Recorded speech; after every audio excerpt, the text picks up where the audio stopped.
Raden Soekardjo Widjopranoto, tanggal 5 Juni tahun 1903 sampai tanggal 23 Oktober tahun 1962, adalah seorang pejuang kemerdekaan dan pahlawan nasional Indonesia asal Cilacap. Dia juga turut menjadi pejuang perebutan kembali Irian Barat ke pangkuan Republik Indonesia. Soekardjo adalah putra Bapak Wiryodihardjo yang bekerja pada jawatan kereta api pada zaman Hindia Belanda.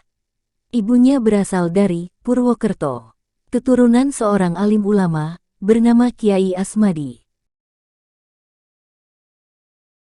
Soekardjo dilahirkan di desa Kasugihan dan mempunyai saudara berjumlah 7 orang, dan dia adalah anak ke-6.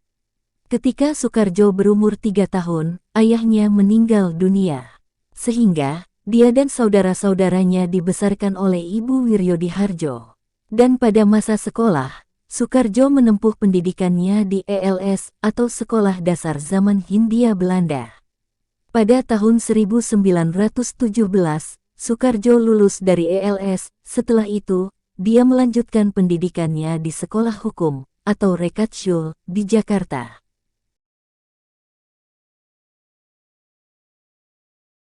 5 tahun kemudian, setelah lulus dari sekolah hukum, ia mulai bekerja sebagai pegawai negeri.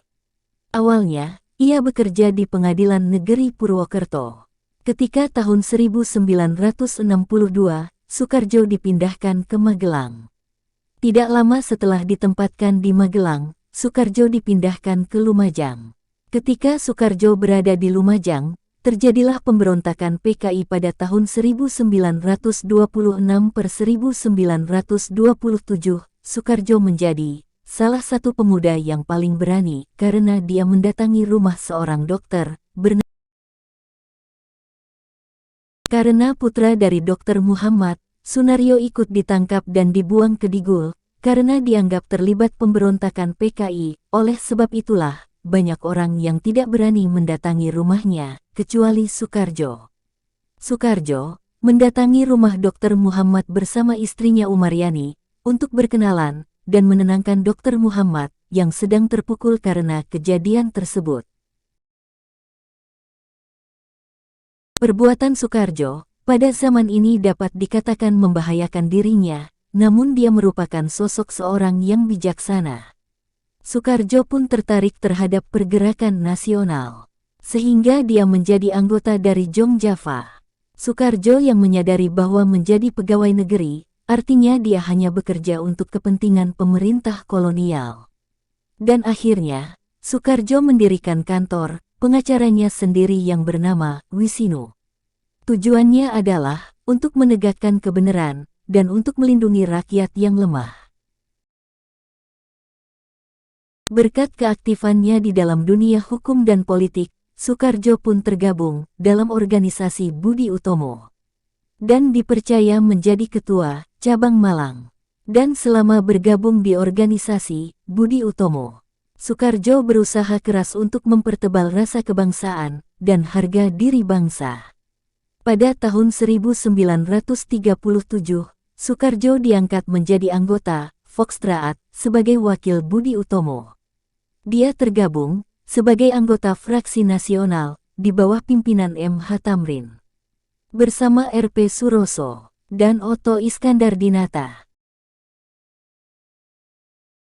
Langkah-langkah politik yang Soekardjo lakukan di dalam Volksraad antara lain adalah membela nasib pegawai rendah. Dia juga mengusulkan agar pengangkatan anggota-anggota Gemeenteraad atau wali kota bagi orang Indonesia disamakan dengan orang-orang Belanda. Cita-cita Soekardjo itu terlaksana ketika tahun 1937, Dr. Subroto diangkat menjadi wali kota Madiun. Dan pengangkatan ini menimbulkan kegaduhan di kalangan bangsa Belanda. 2 tahun kemudian, Dr. Subroto diangkat menjadi wali kota Bogor, sedangkan Susanto Tirtoprojo menggantikan sebagai wali kota Madiun. Soekardjo aktif dalam pendirian dan perjuangan GAPI Gabungan Politik Indonesia. Pada tahun 1939, GAPI melancarkan perjuangan dengan semboyan Indonesia berparlemen, maksudnya agar Foxtraat menjadi Dewan Perwakilan Rakyat yang sebenarnya.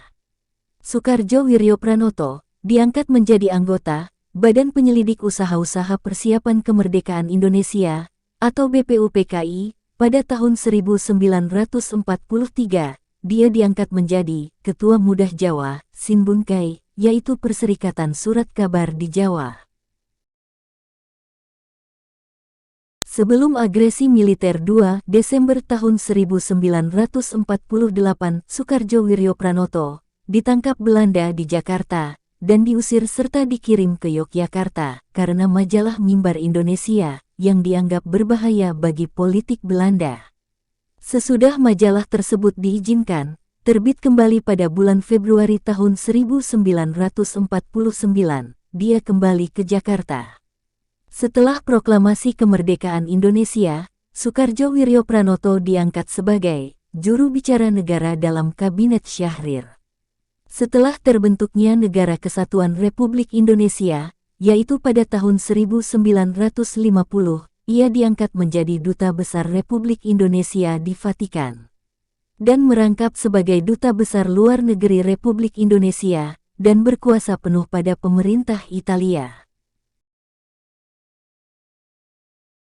Kemudian, ditarik kembali ke tanah air dan menjabat sebagai Kepala Direktorat Asia Pasifik pada Departemen Luar Negeri. Selanjutnya, dia ditugaskan menjadi Duta Besar Luar Negeri Republik Indonesia dan berkuasa penuh pada pemerintah Republik Rakyat Cina.